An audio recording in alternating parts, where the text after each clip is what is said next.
안녕하십니까. 오늘은 하나님의 상급 9강 천국에 사람을 쌓아두기라는 주제를 가지고 말씀을 드리겠습니다. 그리스도께서 이 땅에서 사역하시는 동안 제자들에게 가르치신 다양한 명령들을 성경에서 읽을 때는 그리스도 자신은 이 명령들을 어떻게 지키셨는지를 묵상해 봐야 합니다. 그런 묵상은 신선하고 흥미진진한 방식으로 성경을 우리 앞에 펼쳐 놓아 줄 수 있습니다. 예를 들어 산상설교에서 그리스도께서는 다음과 같이 명령하십니다. 마태복음 6장 19절로 21절에서 너희를 위하여 보물을 땅에 쌓아두지 말라. 거기는 좀과 동록이 해하며 도둑이 구멍을 뚫고 도둑질 하느니라. 오직 너희를 위하여 보물을 하늘에 쌓아두라. 거기는 좀이나 동록이 해하지 못하며 도둑이 구멍을 뚫지도 못하고 도둑질도 못하느니라. 내 보물이 있는 그곳에는 내 마음도 있느니라 라고 말씀합니다. 그리스도인은 자기를 위해 하늘에 보화를 쌓아두어야 합니다. 우리 믿음의 주 히브리서 12장 2절 주이신 그리스도께서는 이 명령을 지키셨는가요? 지키셨다면 어떻게 지키셨는가요? 그리스도께서는 자기를 위해 우리들을 하늘에 쌓아 두심으로써 요한복음 10장 10절 이 명령을 지키셨습니다. 우리는 그리스도의 기업의 백성, His treasured possession입니다. 신명기 7장 6절. 그리스도께서는 우리를 높이 드셨고 거기서 우리는 그리스도와 함께 앉아 있습니다. 골로새서 3장 1절, 에베소 2장 6절. 이런 식으로 다른 모든 일에서와 마찬가지로 그리스도와 성부께서는 동일한 목적과 뜻을 지니시니 다시 말해 자기를 위해 백성 즉 보화를 하늘에 쌓아 두시고자 합니다. 성도 안에서 하나님의 그 기업의 영광 에베소서 1장 18절에서 말합니다. 우리는 여러 가지 방식으로 이 명령을 지킬 수 있습니다. 그리스도께서 구원을 획득하시기는 했지만 죄인에게 구원을 적용하는 일은 대개 인간이라는 행위자를 필요로 합니다. 로마서 10장 14절. 그러므로 어떤 의미에서 우리 또한 생명의 말씀을 불신 세상에 전함으로써 빌립보서 2장 16절 우리 자신을 위해 하늘의 보화를 쌓고 있습니다. 아내들은 베드로전서 3장 1절로 2절에 기록된 베드로의 명령에 따라 자기를 위해 하늘의 보화를 쌓을 수 있습니다. 아내들아 이와 같이 자기 남편에게 순종하라. 이는 혹 말씀을 순종하지 않는 자라도 말로 말미암지 않고 그 아내의 행실로 말미암아 구원을 받게 하려 함이니 너희의 두려워하며 정결한 행실을 봄이라 라고 말합니다.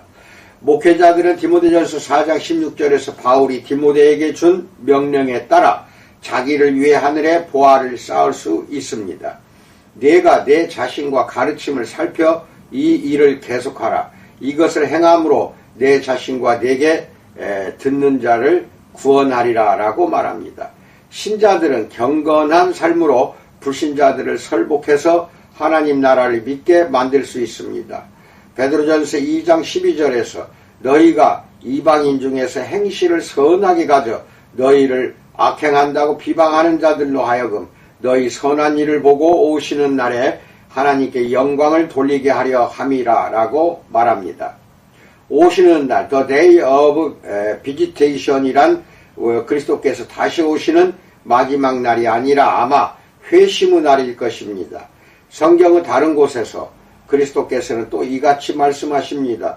마태복음 5장 16절에서 이같이 너희 빛이 사람 앞에 비치게 하여 그들로 너희 착한 행실을 보고 하늘에 계신 너희 아버지께 영광을 돌리게 하라 라고 말씀합니다. 부모는 자녀에게 구원을 안기는 일에서 한 가지 역할을 할 수 있습니다. 에베소서 6장 4절에서 또 아비들아 너희 자녀를 노엽게 하지 말고 오직 주의 교훈과 훈계로 양육하라 라고 말합니다.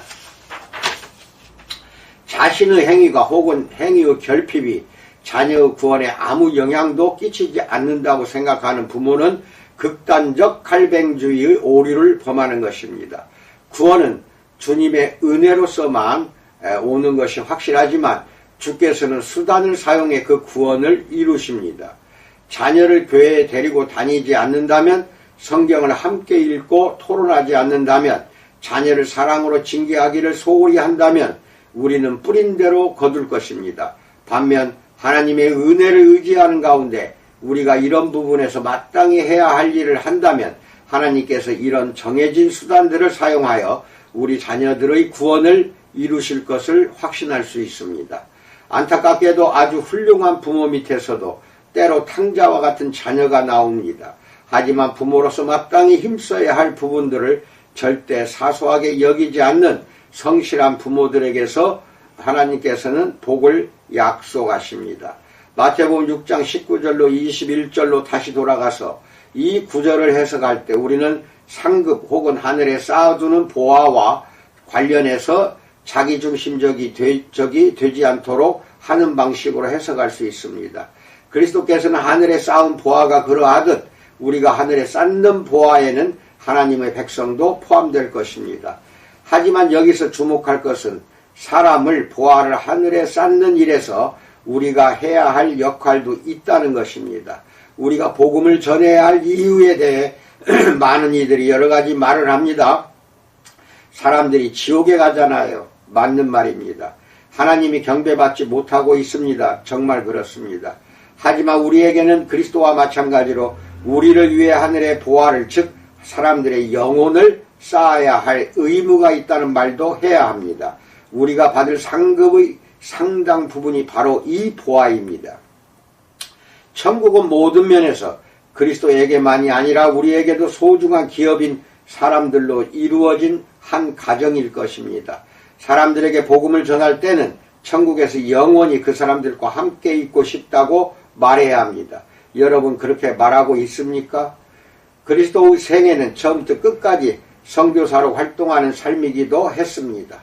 아담은 하나님께서 소중히 여기시는 기업이었으며 죄를 지었어도 여전히 아담은 그런 기업이었습니다. 하나님께서는 아담을 어떻게 하늘에 쌓아 두셨을까요?